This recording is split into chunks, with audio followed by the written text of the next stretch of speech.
Hello, everyone. Welcome to today's episode of Dear Van. And as usual, it's me, Vanel, and Prissy. Blah. Yeah, Yeah. right. Awesome. If you're watching us now, thank you for joining. Thank you for joining the discussion. We would really love to hear from you. And if you've not done this yet, go ahead, like our page, follow our page, go to YouTube, and subscribe to our channel. Currently, we should be broadcasting to Facebook, to YouTube, to Instagram.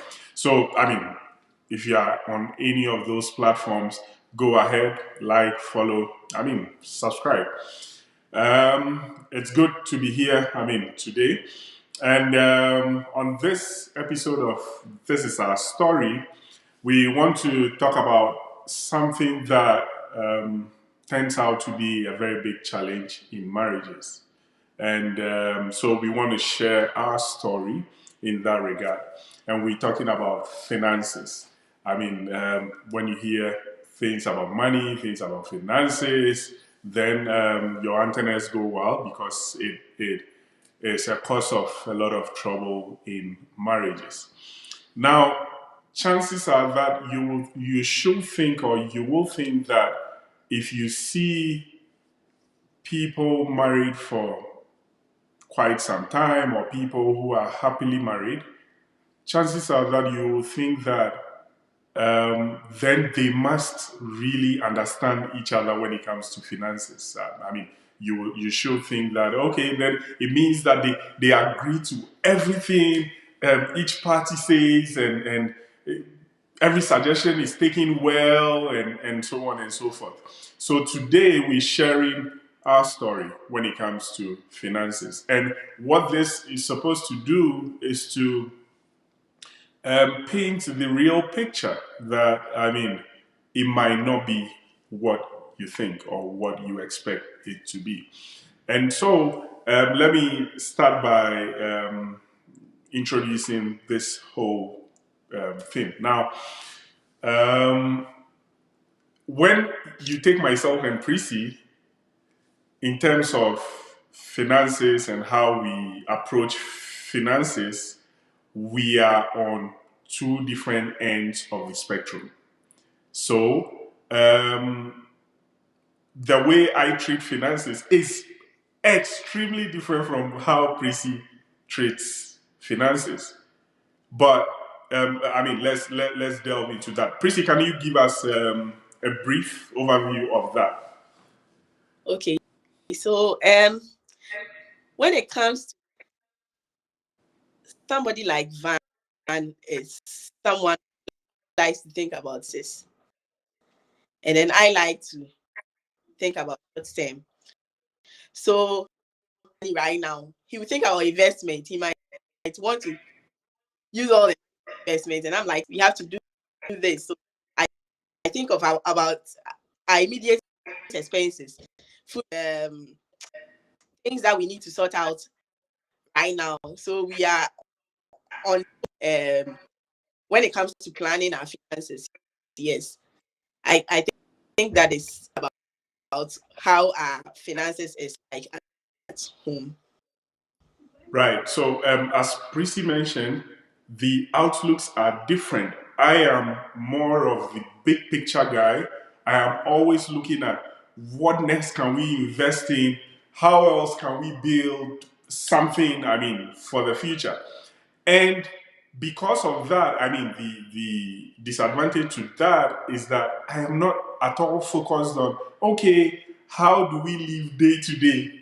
And I don't care about how we have to ensure that we get sorted. We live to see that future. And Mhm. that is where Prissy brings in the balance. Because sometimes this is how I process stuff. For example, if I'm expecting some money, all I do is, assuming it's X amount, all I do is, okay, out of this X amount, X over 2 can go into this project, and X over 2 would go into that other project. without thinking that, okay, yeah, we have to live. I mean, we have to exist, we have to survive every single day. And that is where Prissy brings in the balance. So it is more like she's interested in, hey, yeah, it's true. Yeah, we need to invest and all. But yeah, what about now? I mean, say that again, Prissy. Yeah. We need to survive to enjoy our investment. Exactly, exactly. We need to survive to enjoy our investment. And so, um, what I want to put out there is that the fact that you think differently about how you spend or how you treat your finances doesn't necessarily mean you are incompatible, or, I mean, however we would want to put it. When it comes to, for example, spending as well, I think, Prissy, you easily spend more than I do, right? Yes, so I like go and see things on clearance and like, oh, start buying. But Van is not the shopping type. So I like to buy things as and when like I feel that we need them. I feel that we need them in the future. But he is not the he's structured. He's not that type that wants to give you money every single day. That money that you use for the home. You have to give him a budget. You come and defend your budget. Just Yeah. don't give him a Finance, budget. finance minister, yeah. Then after that, make sure you with him you add your coin. You go and the money doesn't suffice. You come back and ask. So I've Yeah. like in early in the marriage, it was I I wasn't coming from a background where like you in bulk. I what I have learned is that every day you have to take money, but I adapt to the situation. Yes, so with time, do my budget, add my contingencies. When I realize that things are going up, then we need to have a meeting. Yeah. Prices of things are going up. We have just salaries have been changed. Yeah. Yeah, right.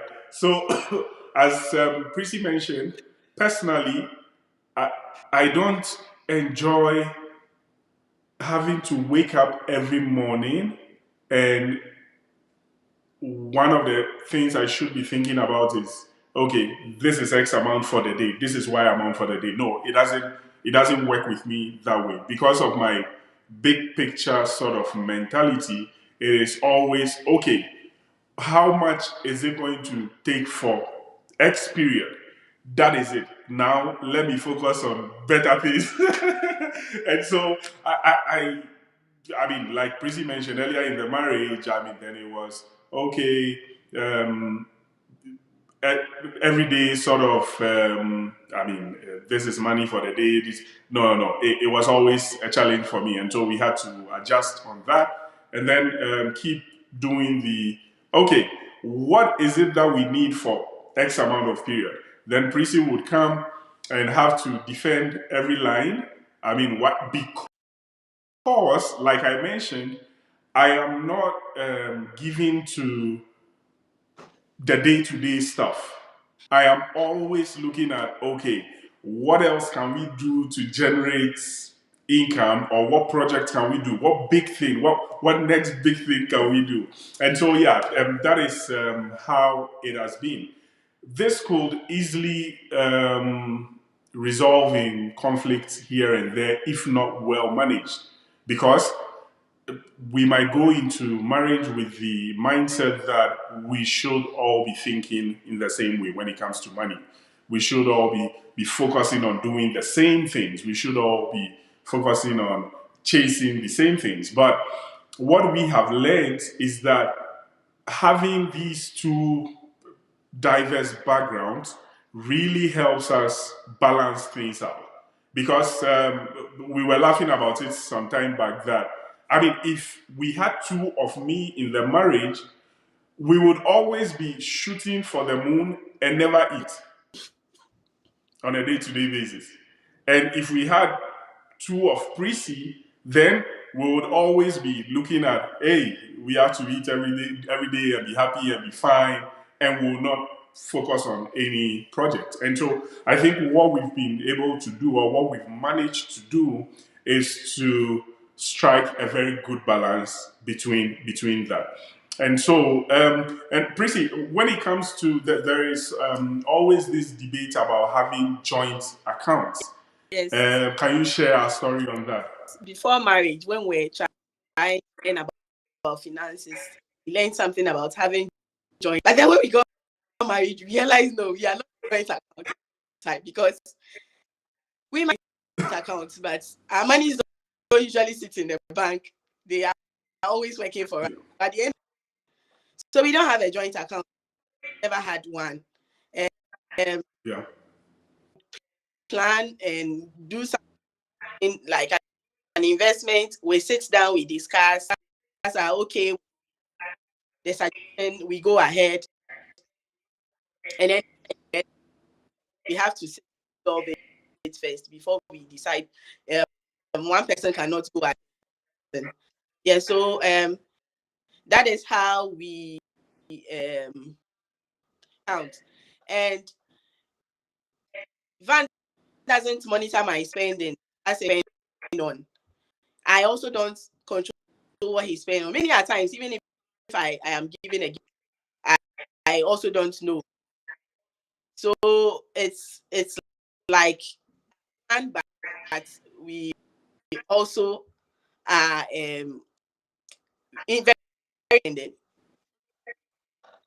Yeah, right. So it is more like, it looks like our joint account is more like in the brain. Yes. So we logically we have all our funds together, and we know what we allocated for blah blah blah blah blah blah. But physically, we don't have like an account sitting there having Vanel and Priscilla with money going into it every month, blah blah blah. Now, it is different for all of us. A joint account might work for your marriage. So what I think is, you should figure out what works for you, and then go ahead with it. But for us, it has never even crossed our mind. So logically, we know that, okay, usually money that goes to Prissy, or what she earns, is focused on the day-to-day activities like we mentioned, running the home, getting everyone happy, making us chew things we are happy about. And the moment I get any money, it is about how can this money work for us, or generate, I mean, extra income for us, blah blah blah. So I'm always looking at the next investment, and so on and so forth. And so that is about how we've I mean, gone about our finances till date. Prissy, is there anything else you want to add? Yeah. So the reason why I am comfortable with accounts, and then like by word of mouth, is that I know that money he goes with. But then I know of couples where say the woman spend your money for the day activities. Let me use mine for a day. The man goes to squander that money that was supposed to be used for an investment. So in that regard, about conflict, next time the woman will not be comfortable. If I have a spouse like that, I always want to have a joint account. Don't sign. Exactly. You can't take the money out. So I think the dynamic depends on who. Yes. So I believe that it can work for depending on the who is in the relationship here. And Exactly. So, you as I mean, in our case, if we had a situation where, for example, I say that okay, I have this money coming in, I think we should use it for this investment, and I end up going to squander it, then it destroys the whole dynamics, and so then you would have a situation where Prissy cannot trust that I would say what I say I would use the funds for, what we've discussed that we'll be using the funds for, the kind of investment we want to do.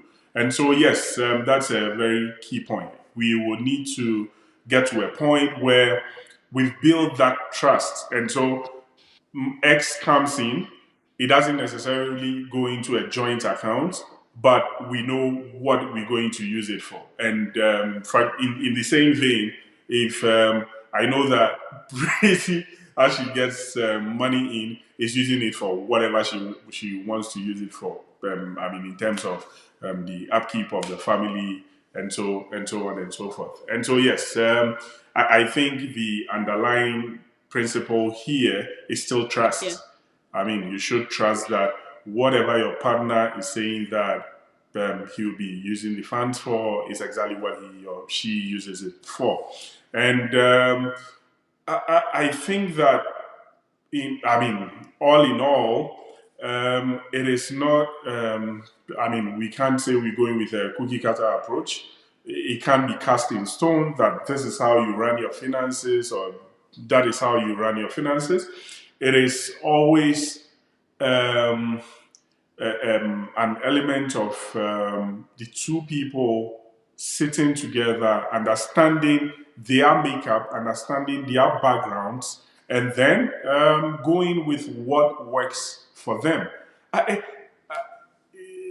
Come to think of it, it has never been a bone of contention like joint accounts. Oh, we need to have a joint account so we see where the money goes, because the money doesn't go anywhere. The money sits right in there, and the money goes to do exactly what we've planned for the money to do. And so, yeah, in summary, that is how we've been running our finances. And later, we'll also share about things that we've done. I mean, in the past, now, blah, blah, blah, in terms of things to ensure that we generate income for the family, things to ensure that we have a sustainable, inflow of funds. So that would be a discussion for another day. In the meanwhile, if you have any questions, please go ahead, put them in the comment section. Let us know what you think. Let us know different approaches you've used, or what you think would be the best way to run finances. If there is something we can learn from it, why not? We will definitely learn from it. And also, in conclusion, if there is any part of our lives, of our marriage, that you would want us to speak about, just go ahead. You can send us a message in the chat and we'll keep it anonymous. Whatever part of our marriage you think we should speak about, for our learning, for everyone's learning, we will do. Now, I must say that it's a very difficult thing to open up your life for everyone. But the reason we're doing this is to ensure that, many more get marriage demystified in their minds. To know that, things can work if you put the effort to it. And so, again, go to our page, follow us, like our page, go to YouTube, subscribe, and keep your questions coming, and let's all discuss this to have better relationships. Thank you so much for joining us today or tonight, depending on where you are. We look forward to coming to you again soon with another episode. And as we sign off, always remember that no two relationships are the same. Thank you and cheers. Bye-bye. Bye-bye.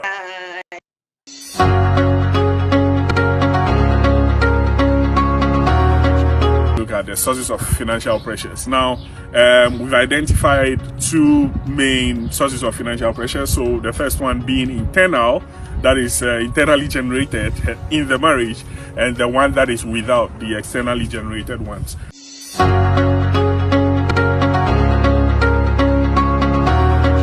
What makes you two happy, and not allow the pressure of having to impress everyone have a toll on your marriage?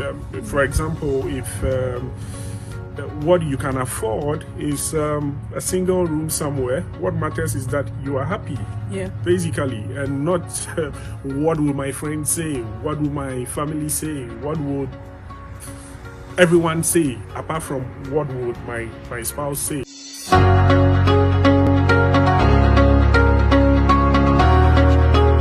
Having kids is like having little bosses at home. They control what you do. It's very difficult to control kids. So it's not easy to handle them. It brings a lot of pressure, especially if you are not that used to taking care of